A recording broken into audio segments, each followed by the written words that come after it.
বন্ধুরা, একটা জিনিস কি আপনারা কখনো ভেবে দেখেছেন?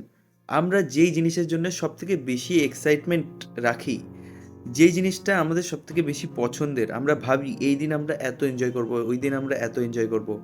কিন্তু দিন শেষে যখন সেই দিনটা আসে আমাদের কাছে, ওই দিন আমাদের কিন্তু কোনো এক্সাইটমেন্ট থাকে না এবং আমাদের এক্সপেকটেশন হার্ট হয়। তো এইটার রিজন কি? এইটার মেইন রিজন হচ্ছে আমরা ওই পার্টিকুলার দিনের জন্যে এক্সাইটমেন্টটা ধরে রাখতে পারি না। তার আগেই আমরা এনজয় করে ফেলি এবং ওই মোমেন্টগুলো আগেই আমরা নিজেদের মনে, আমাদের ব্রেনে এমনভাবে বিষয়গুলো চলতে থাকে যে আমরা প্রত্যেকটা মুহূর্ত এনজয় করি। ভাবি ওই দিন এত ভালো কিছু হবে, সেই দিন আমাদের এক্সপেকটেশন ফুলফিল হবে।